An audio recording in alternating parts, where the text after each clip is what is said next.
Hey there, you are listening to the Traill Happy Box Hour, broadcasting through the facilities of Trent Radio at 92.7 CFFF FM in Peterborough, Ontario, Canada. I'm Amanda Owen. And I'm Meghan Ward, and we're your Happy Box Hour hosts. And today on the Happy Box Hour, I'll be talking with Dr. Sue Beckwith, our academic skills instructor. Welcome back, Sue. It's lovely to have you on again on the Happy Box Hour. Thank you, Amanda. It's nice to be back and talking with you. And so, Sue, could you explain a little bit about academic skills and what services you provide for students? Yes, thank you, Amanda. Yeah, we do a ton of different things for students. And one of the big number one things that we do is time management. So many students have to sort of manage their time on their own, which is a sort of a new concept when they come out of high school, when everything's been pretty prescribed for them. And now all the things that are prescribed for you at university are your lecture times or your lab times or seminars or what have you. So managing your time is a very big issue. And you have to manage your time in order to get all your readings done, get your assignments done, and studying for tests. So there's a lot of things that students have to juggle in order to come up with their schedule for managing their time. And it's certainly something that we can help. And all the academic skills instructors are very good at giving lots of different tips about managing your time. Okay, wonderful. And so as students are maybe progressing a little bit further into midterms, and it's a really busy assignment season with February, especially, did you have any resources on studying or anything like that for students? Yeah, absolutely. February seems to be a time when a lot of those midterms happen. A lot of assignments are due at the same time. And there's sort of a two-pronged approach for handling all this. One is that time management piece that I already spoke with, but also having some good study strategies in your back pocket to be, as effective and as efficient as possible with your studying is very important. And things like, being able to create a study chart, to be able to consider the different concepts that your course is discussing and different elements of those concepts. So for instance, if you have a concept and some major theories or theorists, some of the key terminology, some the main ideas behind those concepts, and maybe an application, all of those things could be put into a chart. And then you can compare these items across concepts. And it's a really useful tool to help sort of envision what some of those exam questions may end up being. And it's very, very helpful for studying to be able to organize all the pieces of information in a nice chart form. So that's one of the recommendations that we would make about how to study for those midterm exams. Right. Yes. It's so important to get ahead of schedule and to manage your time so well, and to also have effective study strategies. And when it comes to motivation, sometimes students find it a little bit difficult to find a place to get motivated to even just start. So what would you recommend students do if they're struggling a little bit with maybe the motivation to get going? Because there's just maybe it's so overwhelming, it seems like a lot. Yeah, and I find that especially true for writing some of those big term papers. And I find, for me anyways, and certainly for students as well, to break that big assignment down into small manageable chunks. Because when you look at an assignment and you've got this great huge assignment to do, it is hard to envision how you're going to tackle it. But it's a great motivator to say, okay, I've done one piece of this assignment, I've made progress, I can tick that off my list and go on to the next step of the assignment. So I really like to break a large assignment, even an assignment that's 1,500 word paper or something like that, down into small manageable chunks, and then do it a little bit every day for maybe a week or so. It just gives you a little bit more of a handle on that, leaving it all to the last minute. And then, I'm all anxious about getting it all done and in a short period of time. And so breaking it down into small manageable pieces really helps relieve some of that stress and anxiety that you feel around having a big project that is due and the looming due date. Yes, chunking it out is definitely a really helpful strategy, just to get little bits done day by day. And then at the end, it doesn't seem like such a scary, big, monumental task. It's just one day at a time. That's right. And so, Sue, how can students get in contact with academic skills? Okay, the best way to do that is through our academic skills website. And I always say the easiest way to find us is just Google us, Trent Academic Skills. And on the very first landing page, there's a link to our booking system. So if you go in through there, you end up going through the student experience portal, and that's where you can book an appointment with us. All our appointments are 45 minutes long.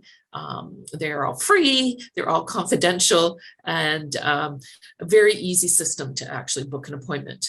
So you can book an appointment either virtually, so you can have a synchronous appointment with us, or you can have an asynchronous option. So for instance, if you have a part of your draft done of your essay, you can email that draft to us.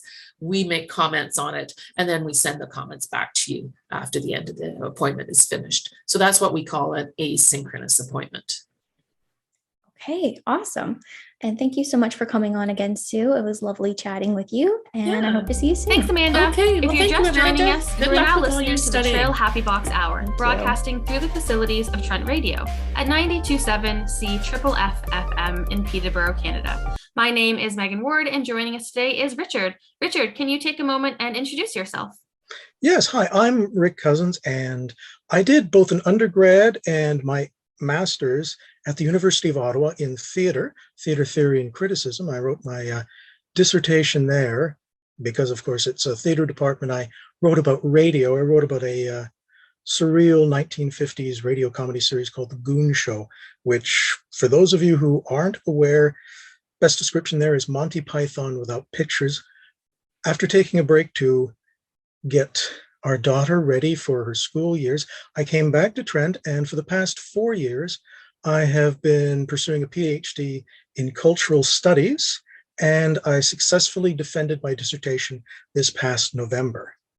Currently, I'm teaching 2 courses at Trent. One is the anthropology of animation, and the other is a radio and podcasting workshop through the Durham campus of Trent.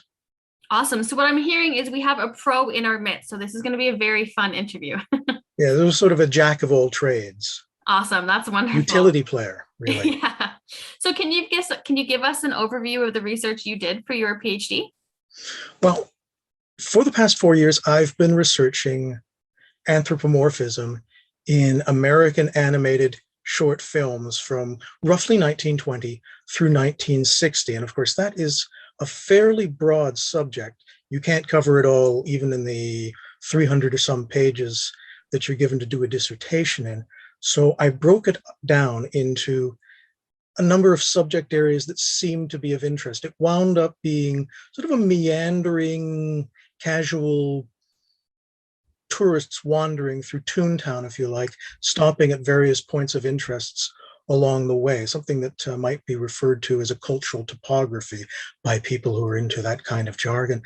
So I looked at 7 different themes that cropped up in the animated shorts of that period that were coming out of major American studios, and did a little discursive musing on each one of them. The umbrella title for the whole project was Cartoons Ain't Human, Reflections on the Uses and Meanings of Anthropomorphism in American Animated Shorts.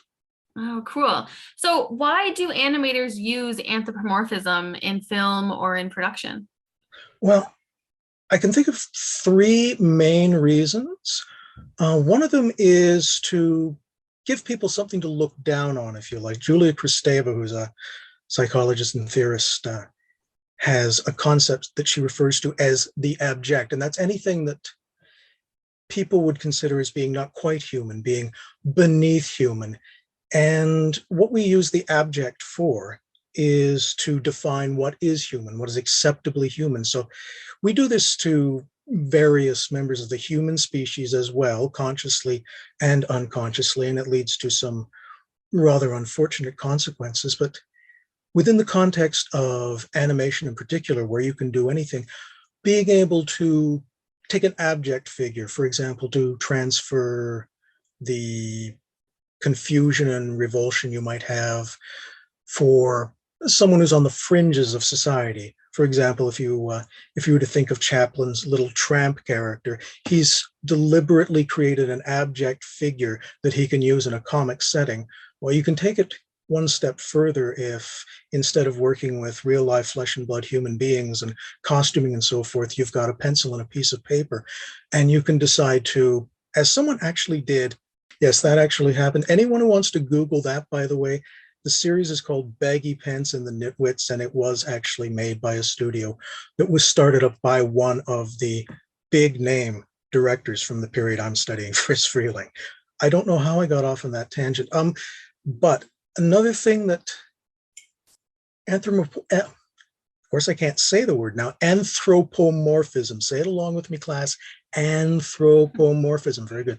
Anthropomorphism. Another thing that anthropomorphism does for us is it allows us to call into question a lot of the assumptions we have about the superiority of the human species and its assumed, presumed natural place at the top of an order of being. And it's something I looked at, especially during the chapters where I investigated the anthropomorphism of inanimate objects, plant life, and features of the landscape.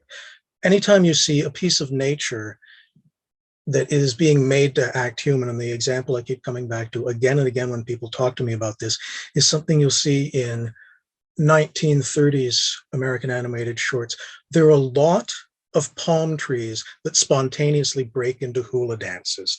They pull down the fronds halfway down their trunks and they start going into it. Anytime you see something like a tree, for example, start to act human, it gives us pause. It makes us step back for a moment and ask ourselves, why would we assume that the outlook of life, the outlook on life of something like a tree would be exactly like ours? We have to examine that assumption that's making us do things like draw hula dancing palm trees, because of course there's no attempt to understand whatever tree consciousness may be, because I don't think if any listeners out there actually are currently a tree or ever have been one, please do call in, let us know, email. I'm certainly open to hearing about that. But anytime we're thinking about how a non-human living entity perceives the world, what its consciousness is, what its phenomenological essence may or may not be, we're making a lot of big guesses, and most of the guesses we make are based on how we understand perception and life and our general outlook on things. So we consciously or not, we wind up making these things human to understand how they work. And we don't just do this in animation, we do this in a lot of other fields. It is a way of sort of opening the door to asking the questions that produce scientific progress. But I'm not going to go all McLuhan down some sort of rabbit hole and ramble on about that sort of thing, because one very important thing as well, and it ties in with the first two things, the abjection and of course the questioning of natural human superiority, one thing that anthropomorphism does is it acts as an estrangement device. And for those of you who don't know what an estrangement device is, it's not a piece of paper that a lawyer brings to you saying that you've been cut out of your Uncle Dave's will. That's a different type of estrangement. What an estrangement device is a way of forcing you to perceive something you thought you had totally figured out in a completely different way by changing your angle on it in some way. So, for example, it seems natural enough, if you're short on meat in the or even in the pantry, there we go. If you're short on meat in the pantry and you need something to eat, to go out and hunt a rabbit. Maybe you just want to hunt a rabbit for sport. Seems like a perfectly natural thing. Well, what happens if the rabbit pops up out of its hole, looks at your gun, and the first thing it says is, "Yeah, what's up, Doc?" And then it starts acting as human as you, maybe more human than you. It might be more intelligent than you are. In the case of this particular rabbit, of course, Bugs Bunny, he's definitely more intelligent than almost anyone he comes across. And it allows us to step back and look at various situations, various parts of the human condition, and really question them when we watch something that has a part animal, part human nature, acting like a human. We have to ask ourselves, is this, for example, is Bugs Bunny a rabbit in a human in a rabbit suit? There you go. Or a rabbit taking on a role as a human being for some purpose of his own. Interesting. Okay. So that was a obviously very long answer, but I feel like you That was touched a on very a lot long of answer. but I like it because you touched on a lot of different trends that even me who was trying to think of questions to ask you weren't things that I would have thought of on my own. So it seems like this is something commonly used in cartoons, but you've mentioned that there can be more serious undertones. So why do you think then like shows like Bugs Bunny that I would assume are typically designed for kids include such serious topics in sometimes like a hidden way almost?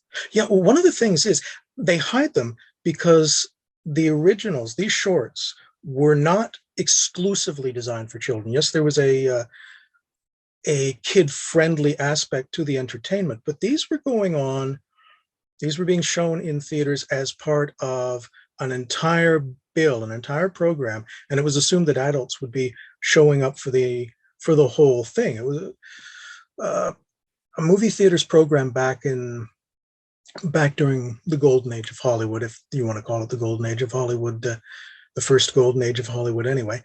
A movie theaters program, I've heard it compared to an entire television broadcast day or the entire bill of a vaudeville show. So adults would be coming in along with the children. They'd be seeing, before the main feature, they'd be seeing a newsreel, maybe a documentary of some sort, some advertisements for local and national businesses, travelogues, other informational films, and live action short subjects, usually comedy, and the cartoons as well. So the idea of cartoons, particularly cartoons from that era, being strictly for kids is a creation of the television age, and it's based on the hours that they were programmed in. Mainly because in the early days of television was starved for content. So they just bought up all the old cartoons that were available at a time when film studios needed the ready cash because the reserve clause had been broken. And they showed them, in the after school hours and on Saturday morning. So things like Bugs Bunny, which has all kinds of veiled references to politics, to sex, to race relations to some extent, to certainly relations between various European ethnic groups within the American family. All of those things wouldn't necessarily have been lost on the audience. They weren't generally brought out there in an overt fashion. But for example, if you hear Bugs Bunny talk, especially at the time he came out, you'd immediately recognize him as working class New York Irish, which makes a real difference when he's put up against anyone who adopts higher status than him, because you've got this point of identification with the people whose families were recent immigrants from Europe and their struggles to both fit in and make their own way to win, but hopefully win on their own terms in America. And it makes Bugs, for example, a very different creature from Mickey Mouse, who tends to assimilate as quickly as possible and allow the American dream to be ingrained into him in order to make it to the top. Bugs always wants to have his identity as an American, that hyphenated identity you hear about, where you hear about Italian-Americans, Irish-Americans, and so on. Bugs is, if you like, a rabid American. He is a loyal citizen. In many of his films, he's shown being in the service of his country. He always tends to talk about obeying the laws when there is a threat to law and order. he takes the side of law and order. And I'm thinking specifically of the series of films which pitted him against Yosemite Sam. You think of Bugs as a disruptor, but when someone comes along who is truly disruptive to the status quo, Bugs takes the side of the status quo. He also fights City Hall, though. There's a series of films where Bugs is up against government expropriation of his property. And while he pulls a number of dirty tricks, it's in the interests of seeing justice and order served and restored. Interesting. Okay, so I have another question for you. And I think it relates to what you've been saying, but now I'm not totally sure. So I'm interested to hear your opinion. Is using anthropomorphism in cartoons a new phenomenon? But to go off that, if it's not new, do you think the ways we use anthropomorphism now, or at least the way we see it produced in shows, do you think it differs what we see now versus what we saw in the early 1900s? Do you think the underlying themes are the same, or have they shifted? I'm going to say yes and no to that, because there are always two general contexts for seeing anthropomorphism in animation. One is anthropomorphized, principally animals, in a world either entirely composed of their own kind or what I term a menagerie world. In other words, a world that looks like someone knocked down all the fences at the zoo and left open the doors to every pet store in town.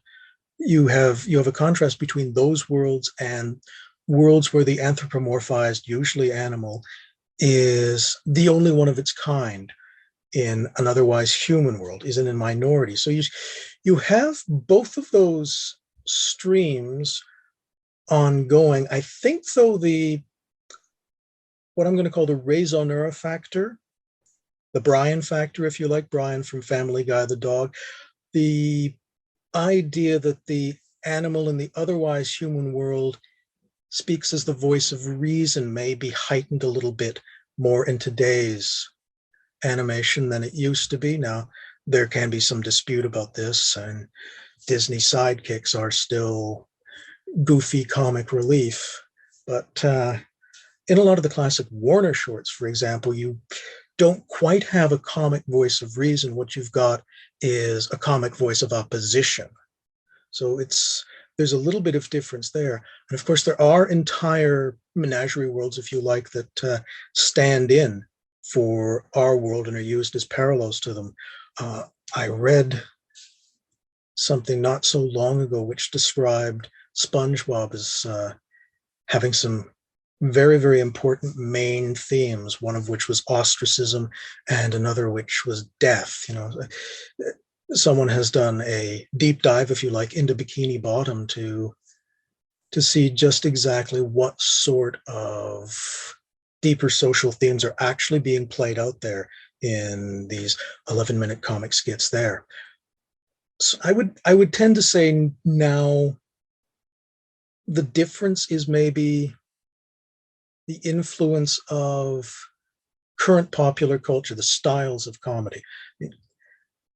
What you were looking at in early sound animation in particular, and even in the animation of the 20s, Felix, for example, Felix the Cat, is something that's very highly influenced by the physical comedy of silent films and also of vaudeville and burlesque. Now, of course, we've had 2 going on 3 generations that were of comedy that are, if you like, heavily influenced by the Second City underplayed improv-based comedy that sort of goes off on very odd tangents and always grounds its punchlines or its payoffs in such payoffs as they are, of course, because it's not necessarily a form of comedy that deals exclusively in payoffs, but it's very observational. It tends to adopt a bit more distanced approach, and there tends to be a bit more self-commentary, if you like. It not fourth wall breaking, just sort of self-commentary, as opposed to the type of running commentary you might see in a Looney Tune where someone looks at the camera, Daffy Duck, for example, and says, "This ought to win me an Academy Award," that sort of thing. Right. Well, Yeah. this has been such an eye-opening conversation, because I feel like, as someone who doesn't think critically about really film in general, but especially not anthropomorphism in cartoons, I feel like you've brought to the forefront so many different intricacies that are woven into cartoons that, like I said, I think the majority of people don't really consider. But it's interesting seeing how critical they are and how much additional thought goes into what we see, even if it's not something we are consciously registering as we're taking in media. Yeah, one of the things that you can look for in the animation you watch today, whether it be Looney Tunes or the reboot of She-Ra or whatever it is you're watching, Frozen, is you can look for the places where maybe the people doing it are giving you hints about what it's like to work for that particular studio, because they do slip out. The workplace tensions tend to slip out in the way interplays between characters are conceptualized. Again, going back to Warner's, when things started getting really tight at Warner's, they cut one of their 4 animation units, and there was stronger competition, cutthroat competition, if you want, for jobs, particularly in the writing department. You started seeing these cartoons based on conflict between 2 characters, only one of which was going to get the one thing they were going after.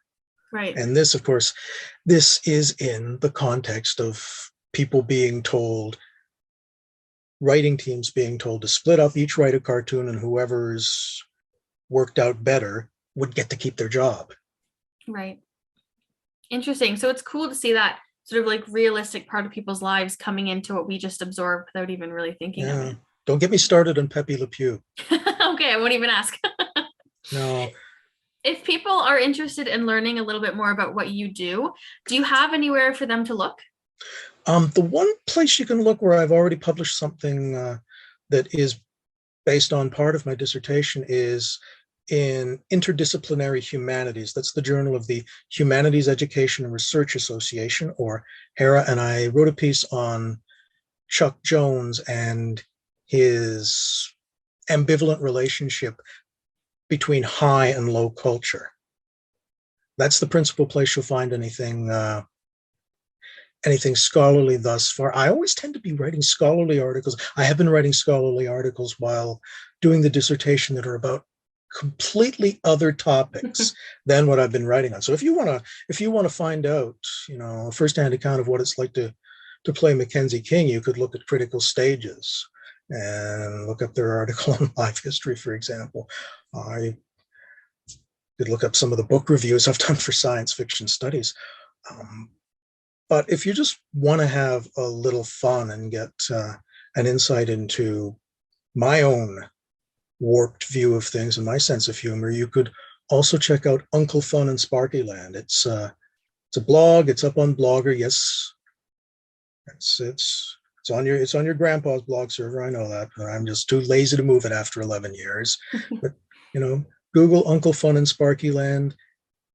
You will have to rewind to figure out what's going on, but I think that's the whole point. Posts drop every Friday, whether I like it or not. Perfect. Well, thank you so much, Rick, for being a member of the Grad Student Podcast. I think this conversation has been so different than the ones we've had on the show so far. I think it's really refreshing. You mean you're rambling? Well, the rambling, but the perspectives, which I like even more. Perspectives like a kaleidoscope, you mean? Everyone's confused now. They've turned over to CBC, and they're probably confused now too. They'll come back eventually. They'll have to. Yeah. Well, thank you so much for being a member of the show. This was wonderful. Thanks a lot. And thank you for tuning into the Traill Happy Box Hour, broadcasting through the facilities of Trent Radio, a 92.7 CFFF FM in Peterborough, Canada. My name is Meghan Ward, and we look forward to chatting next week. Check out Traill College on Instagram for more #TraillWow content at Traill College. Bye for now.